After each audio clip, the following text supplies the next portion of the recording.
বিসমিল্লাহির রহমানির রহিম।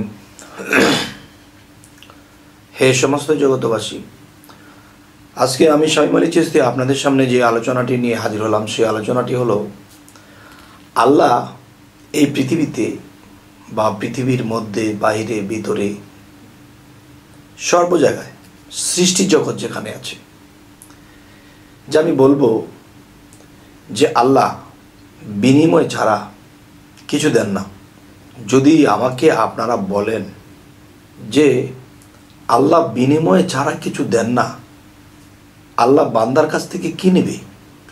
তো আল্লাহ বান্দার কাছ থেকে কিছু নেবে, এরপরে কিছু দেবে। বিনিময় ছাড়া আল্লাহ কিছু দেন না। আর এই কথার প্রমাণটি আমি দেব ইনশাল্লাহ। সেই কথার প্রমাণটি হলো, দেখুন, অনেক মানুষ জীবনে অনেক মোনাজাত করে, অনেক বিপদে পড়ে, আল্লাহকে অনেক ডাকাডাকি করে, চোখের পানিও ফেলে, কিন্তু আল্লাহর হৃদয়টা একটু ঘামে না।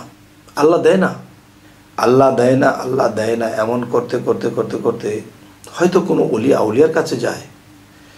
তখন সে অলি আউলিয়ার সাথে যদি সংযোগ থাকে, তবে সেই আউলিয়া বলে দেয়, বাবারে, তুমি যেটা চেয়েছো আল্লাহর কাছে এটা তুমি পাবে না। যেই জিনিসটা তুমি চেয়েছো এই জিনিসটা চাওয়ার বা এটা পাওয়ার যোগ্যতা তোমার নেই। কি বলল? না করে দিল। অথচ চোখের পানি ফেলে অনেক কান্নাকাটি করেছে। এখানে মূল ঘটনাটি হলো, দেখুন, মানুষের কর্মফলের মধ্যে সমস্ত কিছু বান্দা। তাই কিন্তু আল্লাহ বলেছে একটা কথা, ফাবি আলা ইউরাব্বিকুম মা তিকাজ্জিবান, যে তোমরা তোমাদের কোন কোন কর্মফলকে অস্বীকার করো। আর এই কথাটি ব্যাখ্যাটি অনেকটির মধ্যে নেমেছে, যে অনেক কোরআনের মধ্যে নামিয়েছে, তোমরা আল্লাহর কোন কোন অনুগ্রহকে তোমরা অস্বীকার করো। এই যে কথাটি বলা হয়েছে, যে একটা ভালো কথাকে আরও একটি কথা দিয়ে আরেকটা কথাকে ঢাকনা দেওয়া, যে এটাই সঠিক যে তোমরা তোমাদের কোন কোন কর্মফলকে অস্বীকার করো। আল্লাহ তো বলেছে তুমি যা করবা ঠিক তা পাবা। এখন আল্লাহর কাছে চাইলে আল্লাহ দেবে না।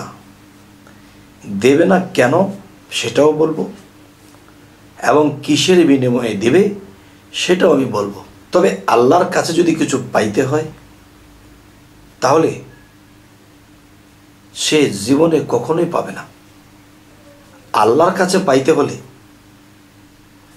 অন্য জায়গায় নখ বাজাতে হবে, অন্য জায়গায় আপনাকে সুইচ টিপতে হবে। আল্লাহর ঘরের সুইচ টিপ দিয়ে আপনি আল্লাহকে পাবেন না। আচ্ছা, আজকের একটি কথা হলো কি, বিনিময় ছাড়া আল্লাহ কাউকে কিছু দেন না। এই যে কথাটি, যদি পারেন কেউ আমার এই কথাটি কেটে দিবেন।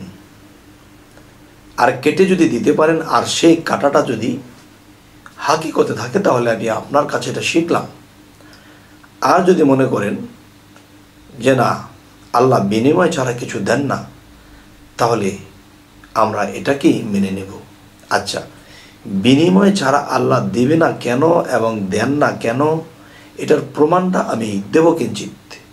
এটার প্রমাণটা হলো, খাজা মঈনুদ্দিন চিশতি এবং খাজা ওসমান হারুনি। মঈনুদ্দিন চিশতির পীর হলো খাজা ওসমান হারুনি। এই ওসমান হারুনির দরবারে যখন একটা মহিলা বাচ্চার জন্যে গেছে, যে খাজা ওসমান হারুনির কাছে যখন বলতেছে, বাবা, আমার 12 বছর পার হয়ে গেছে, আমার বিয়ে শাদী হয়েছে, আমার একটা সন্তানাদি হলো না, আপনি যদি দয়া করে বলেন তাহলে হয়তো আল্লাহ আমাকে একটা সন্তান দিতে পারে। তখন ওসমান হারুনি ভাবলেন যে এত কষ্ট করে এসেছে, বিশ্বাস করে এসেছে, আচ্ছা দেখি আল্লাহ যেন তার প্রতি সহায় হয়। তখন তিনি আল্লাহর কাছে সেজদা করলেন। সেজদা করার পরে আল্লাহকে বলতেছে, আল্লাহ, এই মহিলাটি সে 12 বছর ধরে কোনো সন্তানাদি হয় না, তার যদি সন্তানাদি না হয় তাহলে তার স্বামী তাকে ছেড়ে দেবে। তো এখন বিষয় হলো, ছেড়েই যদি দেয়, তাহলে সে যেহেতু আমার এই দরবারে এসে আশ্রয় চেয়েছে যে আমাকে একটা সন্তানের ব্যবস্থা করে দেন, তাহলে হে আল্লাহ, এই মহিলাকে একটা সন্তান দেওয়া হোক। তখন আল্লাহ কি করলেন, খাজা ওসমান হারুনিকে বলে দিলেন, হে ওসমান হারুনি, এই মহিলার কোনো সন্তান নেই। এই কথা বলার সাথে সাথে তিনি মাথা উঠিয়ে বলে দিলেন, মাগো, তুমি তো খুব আশা করে এসেছিলে, তোমার কোনো সন্তানাদি নেই। আল্লাহ বলেছে তোমার কোনো সন্তান নেই। তখন মহিলাটার চেহারাটা লীলবর্ণ হয়ে গেছে, ফ্যাকাশে হয়ে গেছে, কান্না ফেটে আসছে, হায় হায়, আমার স্বামী তো আমাকে ছেড়ে দেবে। আচ্ছা, তো চোখের পানি মুছতে মুছতে হাঁটতে হাঁটতে যখন দরবারটা পেরিয়ে যাচ্ছে, তখন খাজা মঈনুদ্দিন চিশতি সেখানে বসা। তিনি বলতেছে, মা, আপনি তো হাসি মুখেই গেলেন আমার মসজিদের কাছে, কিন্তু আপনি যে আবার বেজার মুখে কাঁদতে কাঁদতে বের হলেন, ব্যাপারটা কি? তখন বলল, বাবারে, আমি তার কাছে একটা সন্তানের আশা করেছিলাম যে আল্লাহর কাছ থেকে একটা সন্তান নিয়ে দেবে। যে 12 বছর হয়ে গেছে আমার কোনো সন্তান আদি হয় না, যদি সন্তান না হয় এই বছরে, তাহলে আমার স্বামী আমাকে তালাক দিয়ে দেবে, আমাকে আর রাখবে না। তখন অনেক বড় আশা করে এসেছিলাম যেন আমার আশাটা আল্লাহ পূর্ণ করে। তখন খাজা মঈনুদ্দিন চিশতি আল্লাহর কাছে সেজদায় পড়ে গেলেন। সেজদায় পড়ে বলতেছে যে, হে আল্লাহ, এই মহিলাটা নিঃসন্তান, তাকে একটা সন্তান দান করুন। তখন আল্লাহ বলতেছে, হে মঈনুদ্দিন, এই মহিলার কোনো সন্তান নেই। আল্লাহ, আপনার কাছে তো কোনো কিছুর অভাব নেই, যে আমার তো অভাব নেই, কিন্তু মহিলার তো সন্তান নেই।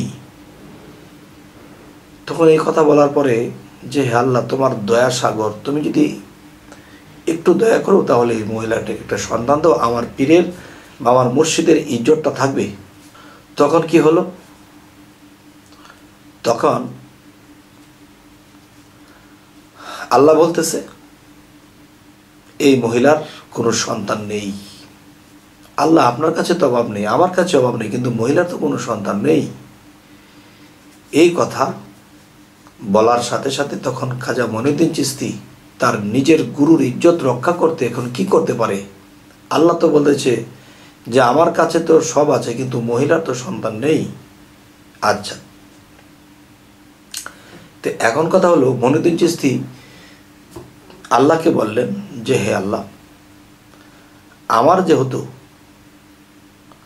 এই মহিলার যেহেতু সন্তান নেই, আর আমি যে বেঁচে আছি, আমার যদি সামনে কোনো অরুৎজাত সন্তান থাকে, তাহলে এখান থেকে একটা সন্তান সেই মহিলাকে আল্লাহ তুমি দিয়ে দাও। তখন আল্লাহ বলল, হে মঈনুদ্দিন, কবুল করলাম তোমার কথা, তোমার থেকেই দিচ্ছি। এখন হে সমস্ত জগতবাসী, আপনারাই বলবেন যে এই সন্তানটা মঈনুদ্দিন চিশতির তরফ থেকে দেওয়া হলো, আল্লাহ দেয়নি। এর বেদ রহস্যটা একটু ভেঙে বলবেন কি? যদি ভেঙে বলতে হয় তাহলে যেতে হবে সেই সূরা আর রহমানে, ফাবিআলা ইউ রাব্বিকুম মা তুকাজ্জিবান, তোমরা তোমাদের কোন কোন কর্মফলকে অস্বীকার করো। এখন আমি যে কথাটি বলবো সেই কথাটি হলো, দেখুন, যে সেই মহিলাটি 1 বছর পরে একটা সন্তান কোলে নিয়ে যখন এসেছে, খাজা মঈনুদ্দিন চিশতি দেখতেছে যে একটা সন্তান নিয়ে, ফুটফুটি সন্তানকে নিয়ে সে খাজা ওসমান হারুনির কাছে যাচ্ছে, গিয়ে বলতেছে, হে ওসমান হারুনি, আপনি একটা ভণ্ড পীর, আপনি একটা ভণ্ড। কেন? আপনি বলেছিলেন, আপনার আল্লাহ বলেছে যে আপনার কোনো সন্তানাদি নেই, এই বৎসর ঘুরতে ঘুরতে আমার হাতে এই সন্তান কোথা থেকে আসলো? তখন খাজা ওসমান হারুনি বলতেছে যে এটা কি? আল্লাহ তো নিজেই বলেছে মহিলার কোনো সন্তান নেই, এখন সন্তান কোথা থেকে আসলো? তখন খাজা ওসমান হারুনি তখন রাগ হয়ে দরবার ছেড়ে ল্যাঙ্গট পরে হাঁটা দিয়েছে, হাঁটা দিয়ে মন্দিরের দিকে উঠেছে, যাক সেখানে যাব না।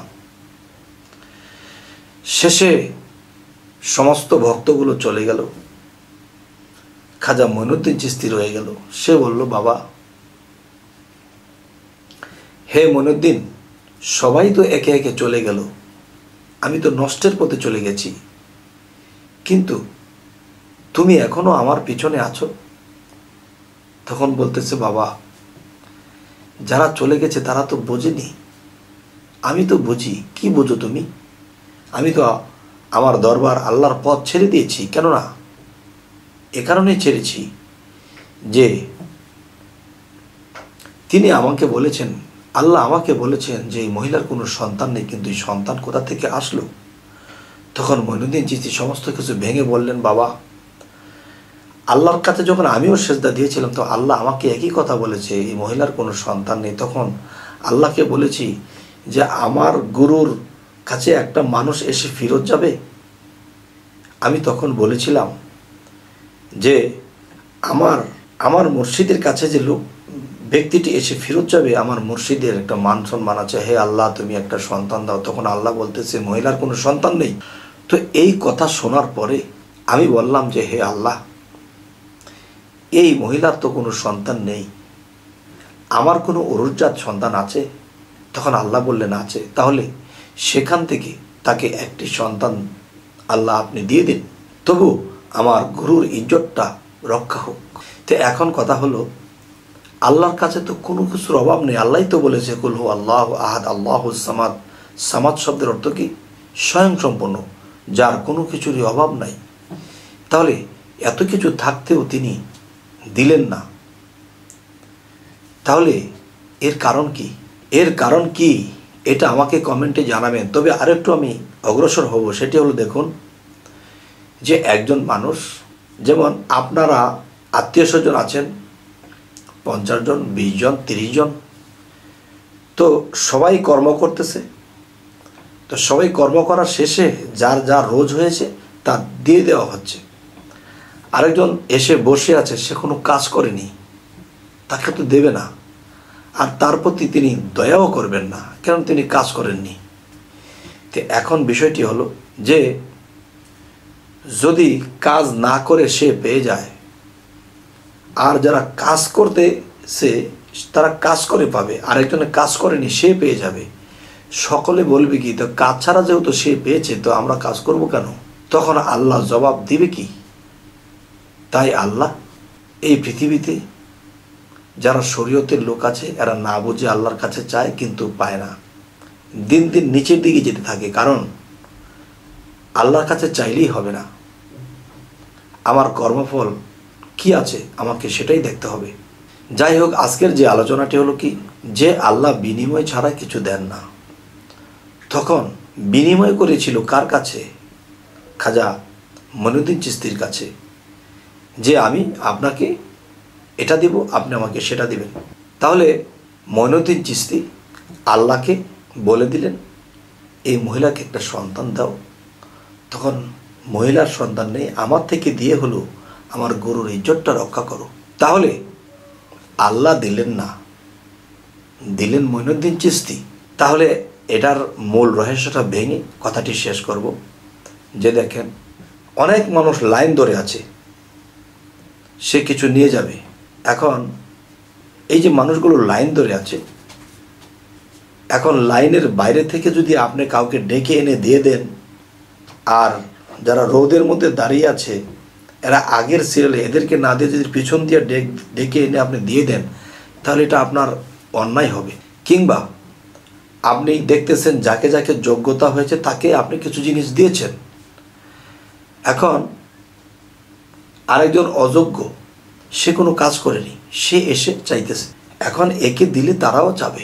তেমন এই পৃথিবীতে অনেক মানুষ দেখা যায়, বহু মানুষ এই পৃথিবীতে, তারা কেউ নিঃসন্তান, কেউ অভাবী, কেউ বিভিন্ন সমস্যায় পড়ে আছে। হে আল্লাহ তুমি এই সমস্যার সমাধান করে দাও, হে আল্লাহ এই বিপদ সেই বিপদ। এখন আল্লাহ এটার সমাধান করবেন না, এটার সমাধান পাইতে হলে কোনো অলিয়া উলিয়ার কাছে যাইতে হবে। আর সে অলিয়া উলিয়ার মাধ্যমে আল্লাহ আছে, সে অলিকে সেবা করলে সে আল্লাহ পাবে। এই আউলিয়াকে যদি আমি অপমান অপদস্থ করি, এটাও আল্লাহ পাবে। তাহলে কথা হলো কি, কোনো অলিয়া আউলিয়ার কাছে গেলে তার ওসিলা করে আল্লাহ কিছু দিয়ে থাকে। আর আল্লাহর বন্ধু যখন বলে, তখন যে কোনো একটা রাস্তা বের করে তখন যার চাহিদা তাকে পূরণ করে দেয়। সুবহানাল্লাহ।